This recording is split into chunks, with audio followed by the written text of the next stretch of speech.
Oi, pessoal. Aqui é a professora Letícia, professora de língua inglesa do Colégio Franciscano Santana.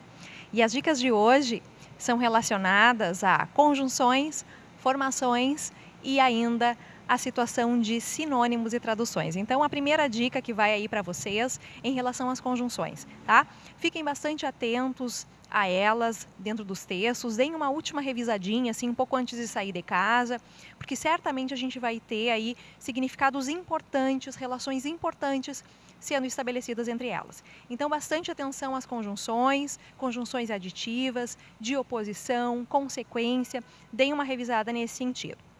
A segunda dica que nós temos hoje vai ser relacionada à função das palavras. Então, quando for pedido função, quando for necessário vocês colocarem, ou até mesmo uma tradução ligada a essa função, deem uma olhadinha na questão que envolva sufixos e prefixos, tá? Os sufixos e prefixos são bastante importantes para a gente observar que muitas vezes a gente está lidando com um advérbio, às vezes a gente está lidando com um adjetivo, e a gente precisa estar atento mesmo a esse adjetivo, a esse grau desse adjetivo, e que a gente precisa encontrar essa mesma função em outra palavrinha que vem do texto também, sem dúvida.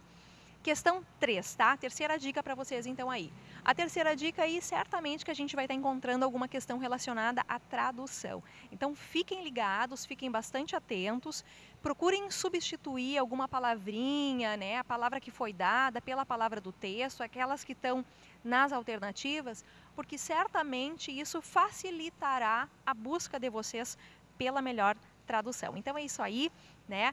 Estudem bastante, revisem bastante antes da prova e boa sorte. Eu sou a professora Suzana, de Biologia, e vamos falar um pouquinho de Biologia para o vestibular da Federal.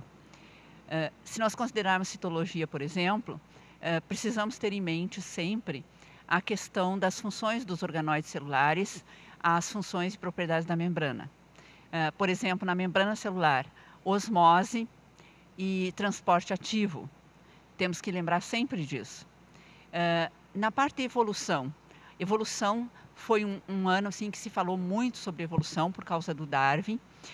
Tem caído continuamente nos vestibulares da Federal. Então, lembrar a teoria evolutiva do Darwin, lembrar a moderna teoria evolutiva, onde as questões assim, de fatores que geram evolução, que geram variabilidade, como mutações e recombinação gênica, e também a força modeladora da evolução, que é a seleção natural.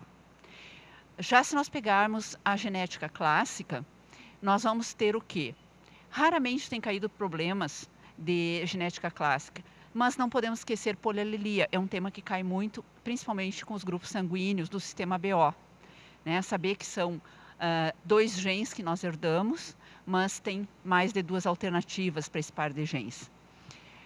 Se pegarmos a parte de taxonomia, um item importante assim que pode aparecer é a questão dos vírus, não é? Temos a questão da gripe, do vírus H1N1, temos também o HIV, que é o vírus causador da AIDS.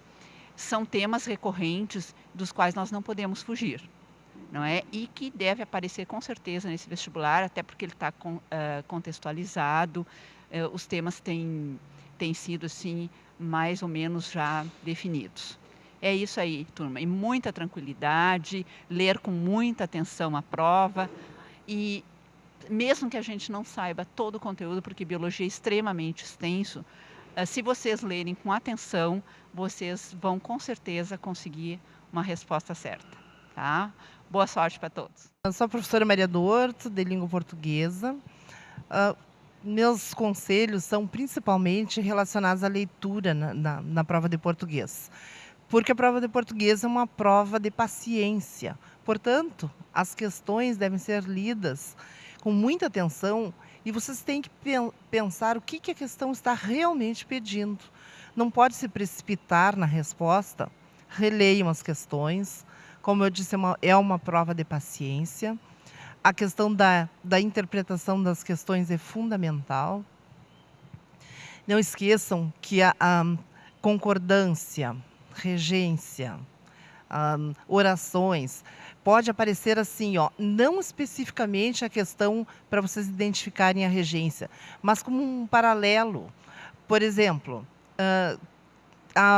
um verbo, a regência de um verbo transitivo indireto, para vocês identificarem uma frase do mesmo tipo. Então, vejam qual é o tipo de questão que vocês podem acertar só pela dedução, muitas vezes. E vocês estão bem preparados, com certeza vão ter um bom desempenho. Questões de concordância dificilmente não vão aparecer. Tá? Mesmo que vocês tenham questões desde o primeiro ano para o vestibular, da primeira série do ensino médio, mas aí questão de análise sintática, questão de concordância, questão de regência vão se repetir. Então, o meu conselho é esse. Cuidado com os corretos e incorretos, se fere a língua padrão, qual é, na verdade, não é, a função e a exigência da questão. Então, uma boa prova para todos.